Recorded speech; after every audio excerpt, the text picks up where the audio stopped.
Today, more than half of the population of the Earth lives in cities, and cities are increasingly unequal places. Cities are more chaotic, they have been built in more unequal and sometimes very spontaneous ways. Over the last few decades, even in the global north or in the west, we have experienced rising inequalities. The idea behind the project was that often academics don't talk to communities, or if they do it in a very hierarchical way, so that communities are more researched on than researched with. This project is all about trying to understand how co-creation can work, what are its potentials, how to engage with people, how to create more equal relationships between communities, artists and researchers, and how to get more viewpoints and more perspectives on board to understand the city better. So the idea with co-creation is that artists and activists and researchers come together to do some sort of creative work that is both inspiring, motivational, but also politically motivated, right? That it's challenging some ideas we have about what kinds of people live in certain areas. Rio de Janeiro is kind of a fascinating place. It's a beautiful and scary and wonderful place all in one.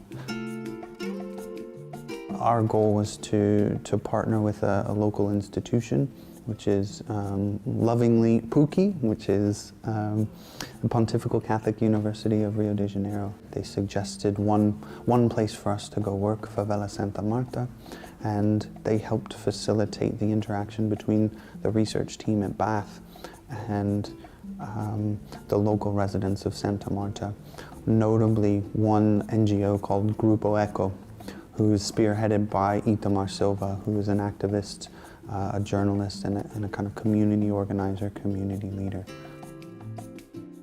There were two basic projects. One was about mapping mobility in the favela, so we created a community map populated with photography and people. So researchers went around with residents to talk about the spaces of Santa Marta, to locate spaces of opportunity, spaces of kind of despair, spaces of problems, spaces of challenges, and also outside of the favela, where residents go, where they travel, where they feel safe, where they feel unwelcomed, and things like that.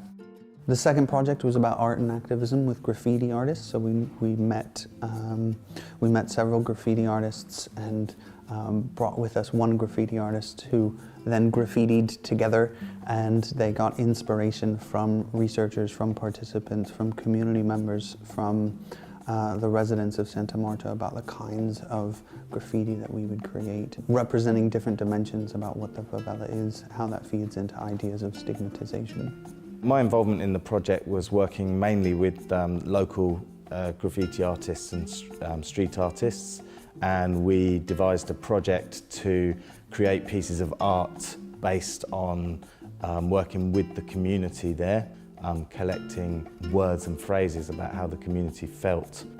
A lot of views of the favela and things like that are quite negative, but when you speak to the community, a lot of the phrases and words they were using were very positive, so it was really an interesting collaboration.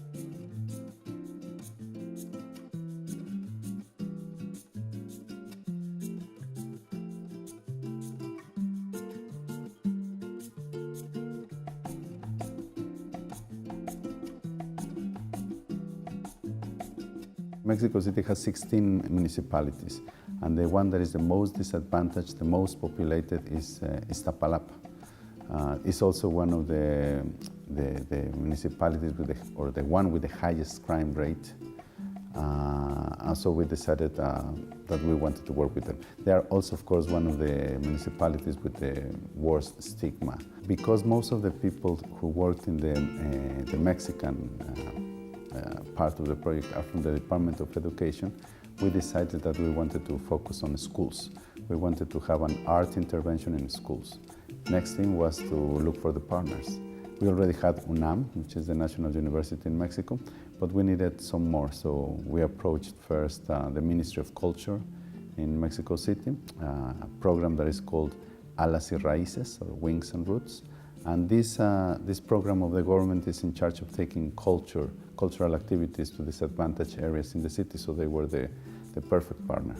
And then we needed artists, so we approached different people, but we ended up working with a collective of poets that is called Poesía y Trayecto, Poetry and Journey, and also graffiti artists. So once we had that, we looked for the schools who wanted to participate. So once we had all the actors together, we just co-created an intervention. I was really moved by how much the activities impacted on the young people, and in particular the poetry workshops. When the students were writing their individual poems, they touched on some very, very personal topics, including things like family abandonment, sexual harassment. So obviously these are really painful things to listen to, but I was really moved that, well, firstly that the poets had been able to create such a intimate and supportive atmosphere that they felt able to share those things, but also by their bravery in doing so. We also collected information, a survey and interviews before and after the intervention. Preliminary results suggest that there are some positive impacts on school climate, students' self-confidence, academic self-confidence, and the perception of the marginalization of the neighborhood. We learned, a great deal. One, about the informality of doing creative projects, is really able to bring people into projects that I think traditional methods are unable to do in a way.